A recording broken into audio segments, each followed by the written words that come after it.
اعوذ باللہ من الشیطان الرجیم بسم اللہ الرحمن الرحیم۔ حضرت آسیہ کا حضرت موسیٰ علیہ السلام پر ایمان لانا۔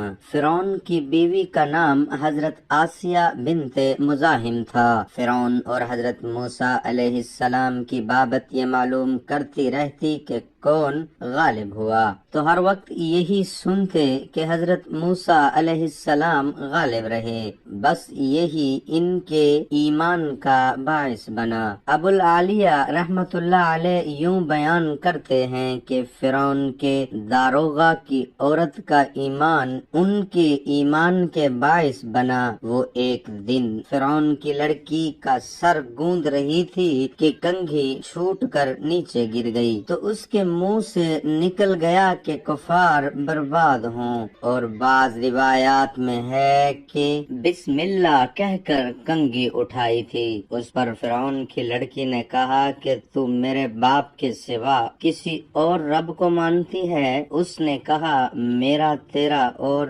سب کا رب اللہ ہے۔ اس نے غصے میں آ کر اس کو مارا پیٹا اور جا کر اپنے باپ کو بتا دیا، تو فرعون نے بلا کر پوچھا کہ تیرا میرے سوا کوئی اور رب ہے؟ اس نے جواب دیا کہ ہاں میرا رب اللہ ہے۔ فرعون نے اس کو چت لٹا کر ہاتھ پاؤں میں میخیں گڑوا دیں اور اوپر سانپ چھوڑ دیے کہ کاٹتے رہیں، لیکن جب دیکھا کہ یہ باز نہیں آتی تو فرعون نے کہا کہ میں تیرے لڑکوں کو ایک ایک کر کے تیرے سامنے قتل کروا دوں گا، باز آ جا اور مجھے سجدہ کر لے۔ اس نے کہا کہ یہ نہیں ہو سکتا۔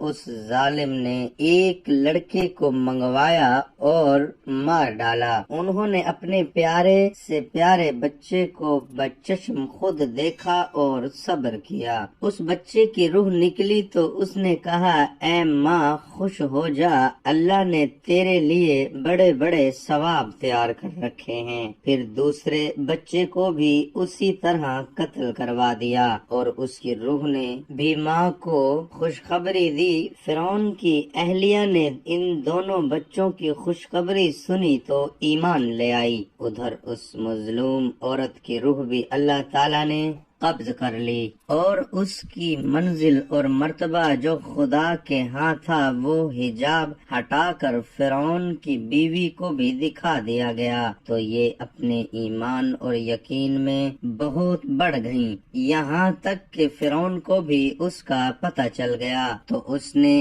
ایک دن اپنے درباریوں سے کہا کہ تمہیں کچھ میری بیوی کی خبر ہے؟ تم اسے کیا جانتے ہو؟ سب نے بڑی تعریفیں کی اور بھلائیاں بیان کی۔ فرعون نے کہا کہ تمہیں نہیں معلوم یہ میرے سوا دوسرے خدا کو مانتی ہے۔ پھر مشہور ہوا کہ انہیں قتل کر دیا جائے۔ اس کو اللہ تعالیٰ نے اس طرح بیان کیا جس کا ترجمہ اور اللہ ایمان والوں کے لیے مثال بیان کرتا ہے فرعون کی بیوی کی، جبکہ اس نے کہا کہ میرے پیارے رب میرے لیے اپنے پاس جنت میں ایک گھر بنا دیجئے اور مجھ کو فرعون اور اس کے عمل سے بچا لیجئے۔ فرعون غصے کے وقت لوگوں کے ہاتھ پاؤں میں میخیں گڑوا کر مار ڈالتا تھا، چورنگ کر کے اوپر سے بڑا پتھر پھینکتا تھا جس سے اس کی روح نکل جاتی۔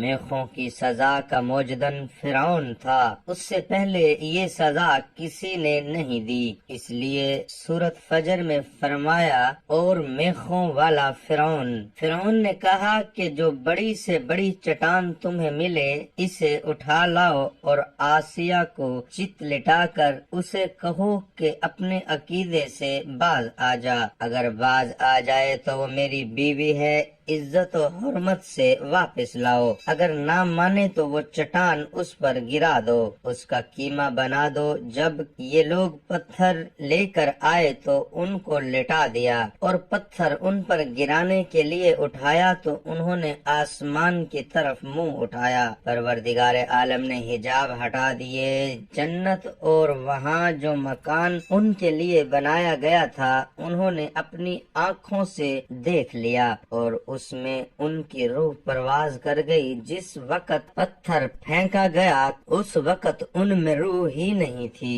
ایک روایت میں ہے کہ فرعون نے آخری وقت میں اس نیک بی بی پر طرح طرح کے مظالم کیے۔ انہی مظالم کی حالت میں جبکہ فرعون نے ان کی چمیخی کر رکھا تھا اور ان کے چاروں طرف آگ رکھ کر چھوڑی تھی تو انہوں نے مندرجہ بالا دعا کی۔ اس کے بعد حضرت آسیہ رضی اللہ تعالی عنہا کو یا تو زندہ اٹھا لیا گیا یا ان کا وہ محل جو جنت میں ان کے لیے تیار تھا ان کو دکھایا گیا اور ان کی جانیں جاں آفرین نے لے لی، یعنی فرعون نے ان کو شہید کر دیا۔ ہم اللہ تعالیٰ سے دعا کرتے ہیں کہ اللہ تعالیٰ ہمارا سنانا اور آپ کا سننا اپنی بارگاہ رسالت میں قبول اور منظور فرمائے، آمین۔